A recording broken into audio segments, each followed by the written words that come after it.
welcome back to our channel. Say hello to the all-new 2026 Nissan Kait. The big question is, does it have what it takes to fill those shoes? Or is it just a safe, uninspired update? It's been revealed in Brazil and is set to be exported to over 20 South American countries starting in 2026. So let's find out if this is the upgrade we've been waiting for. The new Nissan Kait looks much more serious than the Kicks.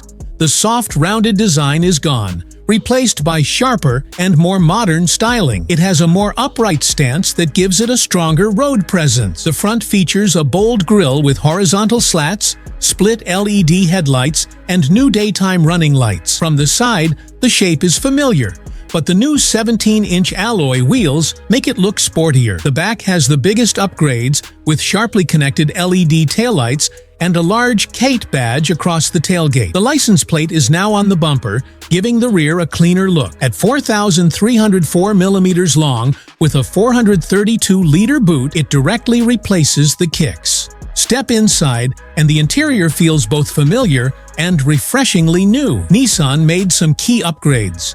Your eyes are immediately drawn to the new dual-screen setup, a 7-inch digital instrument cluster for the driver, and a 9-inch Pioneer touchscreen for infotainment. And yes, it supports wireless Apple CarPlay and Android Auto, a feature that's pretty much a deal-breaker these days. Just below that, you'll find a wireless phone charging pad, automatic digital climate control, and redesigned air vents. Nissan clearly focused on enhancing the tech experience. The all-black interior theme, paired with upgraded premium upholstery on higher trims, gives the cabin a more sophisticated feel. Alright, let's talk about what's under the hood. This is where Nissan made a very deliberate, and some might say strategic, choice. The Kait is powered by the same 1.6-liter naturally aspirated 4-cylinder engine found in the Kicks. On petrol, it produces around 110 horsepower and is paired exclusively with a CVT automatic transmission. The engine is simple,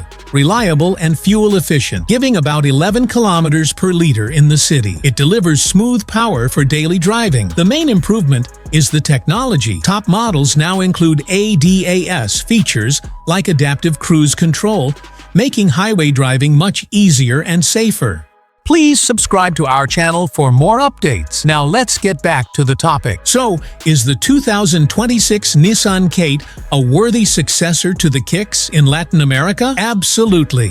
It takes a winning formula and gives it a much-needed modern makeover. The aggressive new styling is a huge improvement, and the tech-focused interior makes it a far more compelling package than before. While some might have wished for a new turbo engine, Nissan's decision to stick with a proven, reliable powertrain was a calculated move to keep the Kait accessible and dependable for its target market. This is a well-judged evolution, perfect for city drivers and young families who want a stylish, practical, and tech-savvy SUV. What do you think of Kait's aggressive new look? Was sticking with the 1.6-liter engine the right call? Let me know your thoughts in the comments below, and if you enjoyed this, look at the new Kait. Be sure to subscribe for more. Please subscribe to our channel for more updates.